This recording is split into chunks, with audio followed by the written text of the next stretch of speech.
GD Science Flash ကတဲ့ကဆဲတီယိုရီနဲ့ဆိုင်တဲ့မေကွန်လေးတစ်ခုကိုအတူတူဖြေကြည့်ကြရအောင်အဲ့တော့ဒီမှာမေကွန်လေးနဲ့သူ့ရဲ့အဖြေရွေးချယ်စရာလေးတွေကိုပြထားတယ်အဲ့တော့မေကွန်လေးကိုတစ်ပိုင်းချင်းစီလေ့လာကြည့်ရအောင်ဂျော်ဂျီယာဆိုတဲ့ကျောင်းသူလေးတစ်ယောက်ဟာဆဲတီယိုရီရဲ့ first principle နဲ့ပတ်သက်ပြီးတော့ data စုံစမ်းချင်နေတယ်ဆဲတီယိုရီရဲ့ပထမအဆုံးအချက်မှာတက်ရှိတွေအားလုံးကိုစားတစ်ခုဒါမှမဟုတ်လို့ရှိရင်တစ်ခုထပ်ပိုတဲ့စားတွေနဲ့ဖွဲ့စည်းထားတယ်လို့ပြောတယ်အစားတစ်ခုရဲ့ရှိရဆိုလို့ရှိရင်လည်းပဲတက်ရှိဖြစ်တယ်စားတွေအများကြီးရှိရဆိုလို့ရှိရင်လည်းပဲတက်ရှိဖြစ်တယ်ပေါ့နော်အဲ့တော့ဂျော်ဂျီယာဆိုတဲ့ဒီကျောင်းသူလေးကဒီစားသီယိုရဲ့ပထမအချက်ကိုသူစုံစမ်းတက်တည်ပြတဲ့အခါမှာဘလို့တက်ရှိအမျိုးအစားမျိုးကိုရွေးချယ်တာကအကောင်းဆုံးဖြစ်မလဲဆိုပြီးတော့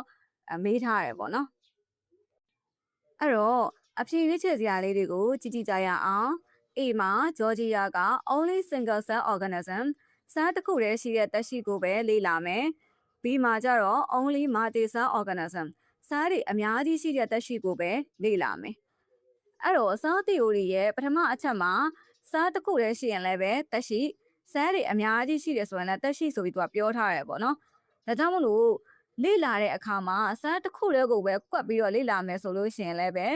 ဒါမလုံလောက်ဘူးဘောင်ကန့်ထားသလိုဖြစ်တယ်။စားတွေအများကြီးကိုပဲအတိအကျလေ့လာမယ်ဆိုလို့ရှိရင်လည်းပဲမလုံလောက်ဘူးဒါကြောင့်မလို့ only single cell လို့ပြောရင်လည်းမှားတယ် only multi cell လို့ပြောရင်လည်းမှားပါတယ်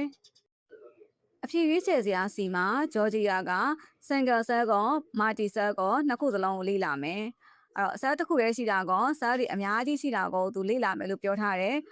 အဲ့တော့ဒီ cell theory ရဲ့ပထမအဆုံးအချက်မှာလည်းcell တစ်ခုတည်းရှိတာကလည်းတက်ရှိဖြစ်တယ်အများကြီးရှိတာကလည်းတက်ရှိဖြစ်တယ်ဆိုတော့အဲ့လိုမျိုးလေ့လာရဲဆိုလို့ရှိရင်ကြတော့သူကမှန်သွားပြီပေါ့နော်သူကလုံလောက်သွားပြီဖြစ်တယ်အားကြောင့်မလို့ C ကမှန်ပါတယ်အဖြစ်ရွေးချယ်စရာဒီမှာဂျော်ဂျီယာက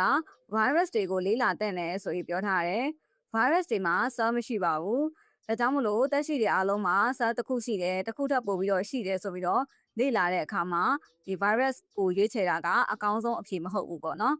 အဲ့တော့အဖြေမှန်က C ပါအဲ့တော့အဖြေရွေးချယ်စရာတွေမှာ only ဆိုတဲ့စကားလုံးပါလို့ရှိရင်တစ်ချက်သတိထားဖို့လိုပါတယ် only ပါတိုင်းမှားတော့မဟုတ်ပေမဲ့ only ပါတဲ့အခါမှာပို့ပြီးတော့သတိထားပြီးကြည့်တာတော့အကောင်းဆုံးပါGD သင်ခန်းစာတွေကို Hawking ရဲ့ Facebook, YouTube, TikTok နဲ့ Telegram စာမျက်နှာတွေမှာအမြဲတမ်းဝင်မျှနေတာမို့လို့ follow လုပ်ထားပါအောင်နော်